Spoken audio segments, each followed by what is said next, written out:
the human experience seems to be that suffering binds people together. And the greatest learning often comes from the deepest pain. He'd been through a lot of pain. I dug myself an early grave, literally, with a spade. Then laying there, no one to save, the helpless man, that's me. You know, here's a guy that digs his own grave. He gets in there, dressed in his best suit, takes a whole bunch of sleeping pills and washes it down with a bottle of whiskey. You know, he was going down there for good. I developed an obscure friendship with this fellow that was based upon his lunacy. Nothing wrong at all. You're not in any difficulty, but you're out on bond. No, I'm not. I'm in prison right now. I was taken in by Hightower from Police Academy, and I'm here with Olivia Newton-John, who was arrested for street walking. And in actual fact, I'm dead. I died about 4 hours ago. Just on the side of the road. Found my body on the road, and they brought me in. It sounds to me as though you're not troubled by any of this at all. You ever had a midget destroy your life? You know, this man believed that he was responsible for the death of 74 people. He was a 6-year-old boy. He had to live with that all his life. He wasn't a psychopath or a schizophrenic. Well, I broke from home in high security. I was tired of the white coats poking at me. Paranoid schizophrenia was my curse. This was not your pretty boy, sex symbol, hoppin' dancing, rock and roll kid. He had this very deep, dark depth about his persona. They were laughing at me. Everybody laughed at me. From the beggar to the sheriff to the priest, they laughed at me. He ordered a drink, and I'm standing by the bar, and he's leaving.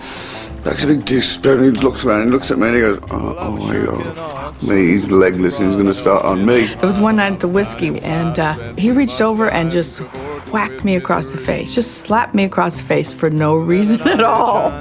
No reason. He's such a mean bastard. He really is a mean bastard.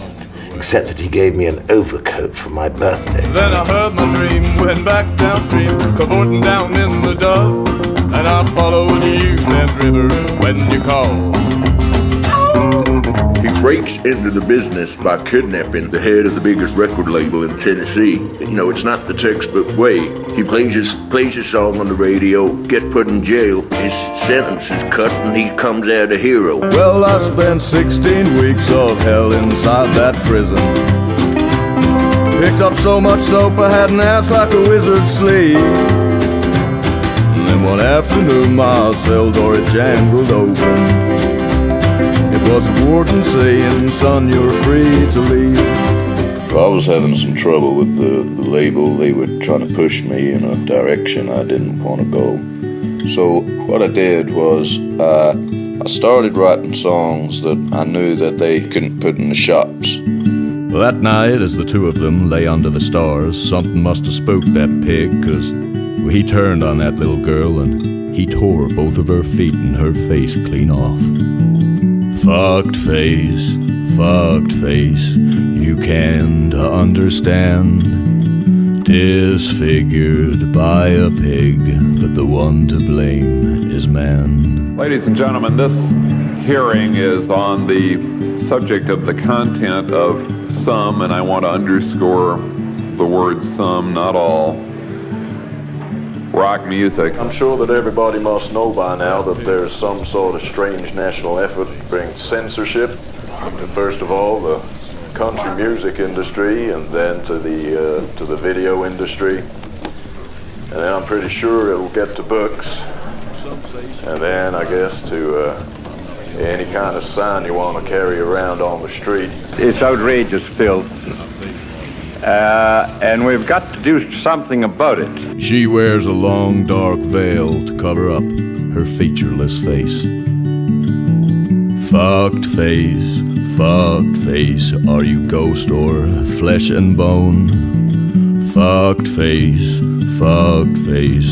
walks these hills alone. I think the closest and most significant parallel is between him and Dylan. He was the epitome of country music. He was the living ultimate end. Not just a king for a day,